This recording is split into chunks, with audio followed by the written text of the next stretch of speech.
Salut à tous, bienvenue dans ce nouveau tutoriel, j'espère que vous allez bien. Voilà, dans ce tutoriel, nous allons commencer à voir des concepts avancés du framework Django. Ok, nous allons commencer par l'atomicité des transactions dans Django. Ok, donc, si tu es nouveau sur cette chaîne, je me présente rapidement. Moi, c'est Donald, je suis développeur programmeur et étudiant dans l'une des écoles polytechniques du Cameroun. Donc, si tu es sur cette chaîne et que les thèmes tels que le développement web avec les langages tels que le Python et les frameworks tels que Django, si ces deux trucs t'intéressent, je t'invite premièrement à t'abonner et à activer la cloche de notification, ok, pour que chaque fois que je puisse faire les tutoriels, tu puisses être notifié, ok. Donc, on va voir le premier concept qui est l'atomicité des transactions. J'appelle ça les concepts avancés parce que nous avons déjà couvert les choses basiques de Django. Ok, nous allons un peu plus entrer en profondeur. Ok, donc dans ce tutoriel, on va voir c'est quoi l'atomicité, c'est quoi les transactions. Ok, donc on va voir quel problème on veut résoudre avec l'atomicité. Ok, pour vous montrer le problème déjà, laissez-moi aller au niveau d'ici. Ok. Voici un tout petit truc que j'ai fait ainsi pour vous montrer un peu de quoi il s'agit. De quel problème il s'agit. J'admets que vous êtes en train de travailler sur un projet de banque. Ok. Vous voulez mettre sur pied votre propre site de transaction. Ok.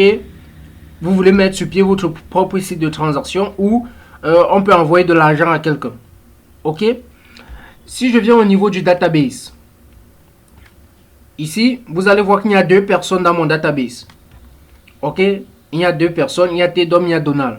Ils ont un montant, le amount, $500, on va dire par exemple. Ok, maintenant j'admets que Donald veut envoyer $50 à Tedom. Ok, si je viens ici, j'entre le nom de la personne qui doit envoyer. J'entre la quantité, ou bien le montant, pardon.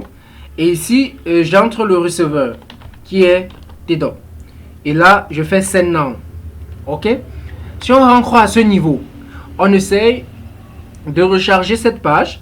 On va voir qu'effectivement, Donald a coupé $50 sur son argent et a envoyé à Tedom. Il n'y a pas de problème. Tout s'est bien passé. Maintenant, si j'essaye d'envoyer de l'argent à quelqu'un qui n'existe pas, qu'est-ce qui doit se passer? Ok? Si j'essaie d'envoyer de l'argent à quelqu'un qui n'existe pas, qu'est-ce qui doit se passer? Voici Donald. Donald a maintenant $50. Ok? Venons ici voir. Ici, j'entre Donald. Donald veut envoyer $50, par exemple, à francs. Vous voyez que dans ma table ici, je n'ai pas francs. Ok? Qu'est-ce qui se passe? Je viens ici, je mets le nom de francs. Ok. Maintenant, j'essaie d'envoyer. J'envoie. Première des choses, on me dit que le compte n'existe pas. Ok. Il n'y a pas de problème. Ok. Je savais que le compte n'existait pas. Mais qu'est-ce qui s'est passé au niveau de nos tables, de notre base de données? Si on peut au niveau de notre base de données, je recharge. On voit qu'effectivement, Donald a perdu 50 $, mais c'est parti nulle part. Vous comprenez? C'est parti nulle part. L'utilisateur n'existait pas. Mais, quand même, $50 ont été coupés de son compte. Si vous êtes dans les pays où on utilise le mobile money, vous avez sûrement constaté ce problème au niveau du lancement du mobile money. Il y avait ce problème presque dans tous les pays où on utilisait le mobile money. Donc, vous essayez d'envoyer de l'argent à quelqu'un qui n'a pas un compte. Ça coupe dans votre compte, mais l'argent ne part nulle part. Ok? Donc, c'est un problème. Ok? Que on résout cela avec l'atomicité des transactions. Si je viens au niveau du code, ok? Je sous-entends que vous comprenez ce code. Comme j'ai dit, ce sont des concepts avancés. Je sous-entends que vous comprenez ce code.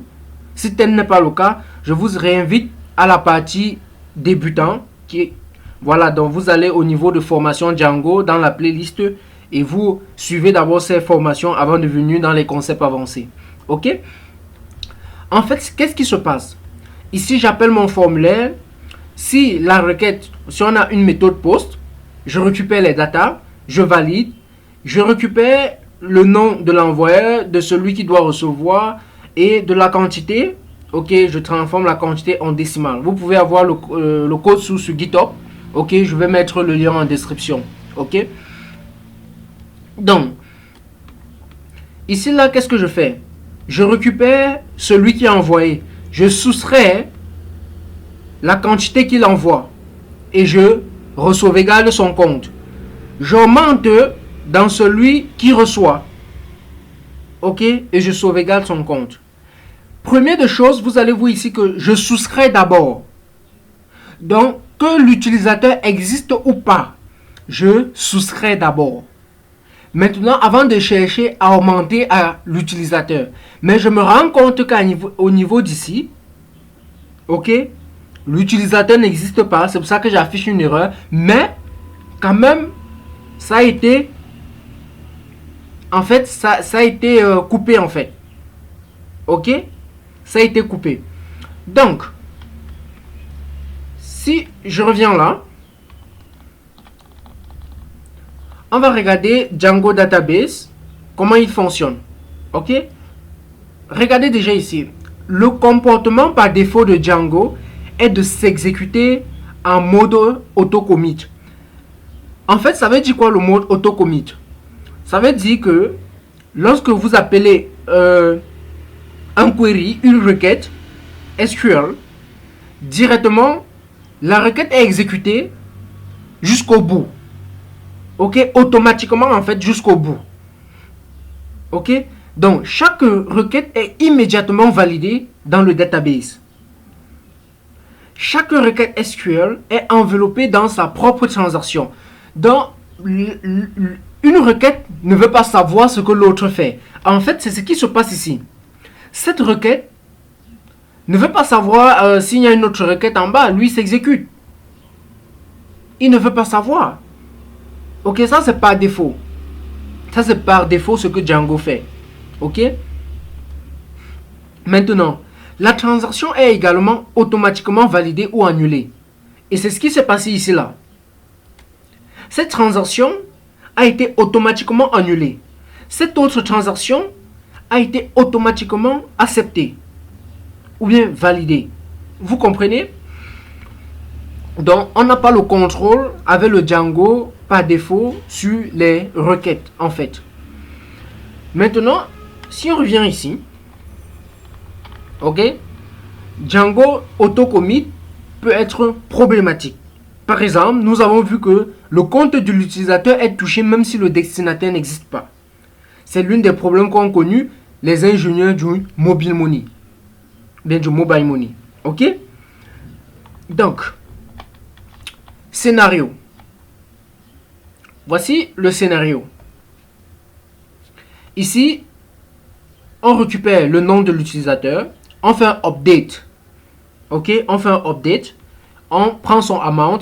On fait moins ce qu'il a reçu. Ce qu'il a entré. Pour l'utilisateur B, on récupère son nom. On fait un update. Et on l'augmente C. En fait, c'est le scénario. Tout simplement. Ok?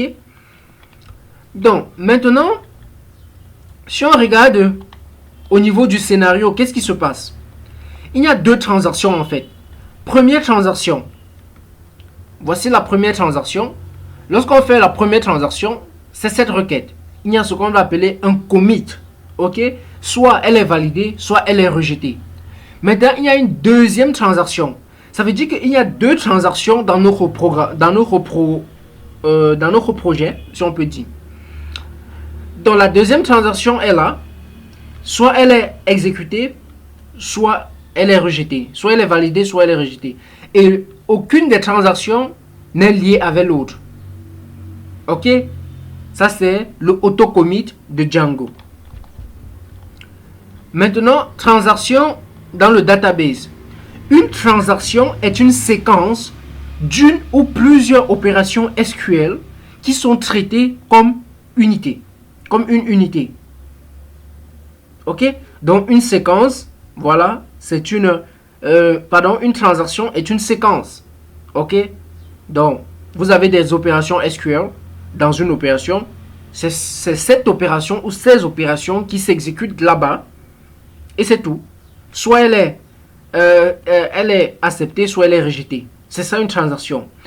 Toutes les opérations doivent être exécutées avec succès afin d'appeler cette transaction une transaction réussie. Ok? Voilà. Maintenant, la solution. Ok? La solution, c'est quoi? Vous avez plusieurs transactions, mais on a vu que une transaction est une séquence d'un ou plusieurs. Ça veut dire, donc si je viens à ce niveau, ok, je vois que j'ai deux transactions. Est-ce qu'il y a une possibilité pour moi de regrouper ces deux transactions en une seule transaction? Vous comprenez? De regrouper ces deux transactions en une seule transaction. C'est très pertinent, ok? Est-ce que c'est possible? La réponse est oui. Donc, si on regarde à ce niveau, je prends ma transaction 1. Je mets ce query à l'intérieur, cette requête. Et là, je fais un save point. Généralement, on dit commit égale à false. Si vous venez de la partie des débutants, vous allez voir que lorsque je travaillais et qu'on veut garder quelque chose sans le mettre directement dans le database, on faisait un commit égale à false. C'est ça qu'on appelle un save point. Ok? Un save point. Donc, je m'arrête d'abord. Je ne commit pas directement. Il n'y a pas d'auto-commit. J'exécute parce que c'est toute une transaction. Ce n'est plus une demi-transaction. Ou bien ce n'est plus deux transactions. C'est toute une transaction. Maintenant, je viens au niveau d'ici. Sur cette deuxième requête, j'exécute.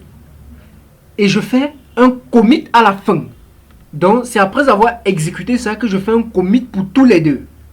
Maintenant, le commit peut soit faire un rollback, un échec, soit un succès.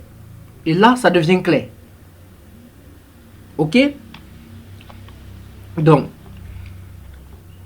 en fait, les transactions viennent avec ce qu'on appelle le ACID. Ok? Atomicité, atomicité, cohérence, isolé, ou bien isolation, durabilité. L'atomicité signifie que vous garantissez que toutes les transactions réussissent ou qu'aucune d'entre elles ne réussisse. Comprenez bien. L'atomicité signifie que vous garantissez que toutes les transactions réussissent ou qu'aucune d'entre elles ne réussit. La cohérence, cela signifie que vous garantissez que toutes les données doivent être cohérentes. L'isolation garantit que toutes les transactions doivent avoir lieu de manière isolée. Donc, il est bien vrai, vous avez plusieurs transactions, mais rassurez-vous qu'aucune transaction n'est en contact avec l'autre. Si vous voyez qu'il y a plusieurs transactions et que vous voyez que les deux doivent marcher ensemble, vous faites quoi? Vous prenez ces deux transactions et vous les transformez en une seule transaction. La durabilité. La durabilité, une fois la transaction validée, elle restera sur les systèmes, même si le système plante immédiatement. Donc, si après la transaction, il y a une erreur, comme on va voir tout à l'heure, il faut que les données restent inchangées, même s'il y a une erreur. Donc, allons-y. Je viens à ce niveau maintenant, je recharge. Ok? Je vais modifier les montants. Ok? Je redonne 100 à celui-ci. Je prends Donald. Je lui redonne sa valeur 100. Ok? Voilà. On a 100 maintenant. Ici, je rentre. Voilà. Maintenant, je vais venir ici. Vous allez venir, on va dire from Django.db import transaction. Ok, import transaction. Ok, pardon. Pardon. Maintenant, pour utiliser les transactions, il y a deux méthodes. Soit comme une fonction, soit comme un decorator. On va commencer par le decorator. Je viens ici, je mets ceci. Vous connaissez quand même le decorator. Dot atomic. Pardon. Voilà. Donc, en fait, l'atomicité. Vous vous rappelez ce qu'on a dit sur l'atomicité? On a dit que une transaction est dite atomique lorsque toutes les requêtes de cette transaction sont exécutées avant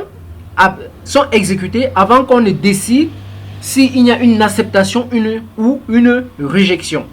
C'est ça l'atomicité. Donc, lorsque j'appelle un décorateur ici de type appelé atomique, ça veut dire que tout ce qui s'exécute, toutes les requêtes, comme ici nous avons deux requêtes, toutes ces requêtes vont être committées que si et seulement si les deux sont validés. Donc, on va essayer pour voir si ça marche. Donc, nous sommes ici. Je vais dire que Donald envoie 50, par exemple, à Franck maintenant. Ok? Il envoie à Franck. On sait que Franck n'existe pas. Maintenant, je fais send now. Maintenant, on a une erreur. On a une erreur, mais il faut que nos datas ne soient pas affectées. C'est ce qu'on a dit ici là. Ok? Il faut que nos datas ne soient pas affectées. Parce qu'on a dit, une fois la transaction validée, elle restera sur le système, même si le système plante immédiatement. Ok? Donc, nous sommes ici. Voici ici notre système a craché. On a une erreur. Ok? Mais est-ce que nos datas ont été affectées? On sait bien que Franck n'existait pas. Donc, on vient ici et on recharge. On voit que nos données n'ont pas été affectées. Ok? Nos données n'ont pas été affectées parce que les deux requêtes, une des requêtes n'était pas validée. Ok? Donc, si je rentre ici, ça c'était la première méthode pour le faire. La deuxième méthode, c'est d'utiliser sous forme de fonction. Donc, vous partez uniquement où il y a ces requêtes. Par exemple, je suis ici. Donc, je fais un 8, pardon. Un 8. Je fais transaction.atomic. Tout simplement. Mais sous forme de fonction cette fois. Ok. Voilà. Voilà, c'est la deuxième méthode. Et là, si je viens ici et j'essaye de refaire, on a cette erreur, mais nos données ne sont pas affectées. Ok? Les données ne sont pas affectées. Voilà, donc on peut recréer cette erreur si on veut. Donc maintenant, si j'envoie à Téton par exemple, et si j'envoie peut-être 90, je fais send. Si on regarde ici, voilà, on voit que Donald a seulement $10 maintenant. Donc c'était tout pour ce tutoriel. J'espère que vous avez aimé et que vous avez appris beaucoup de choses. Voilà, si tel est le cas, dites-moi en commentaire et lâchez-moi un pouce bleu. Si vous n'êtes pas encore abonné, abonnez-vous. Voilà, pour ne rien manquer pour la suite des concepts avancés de Django.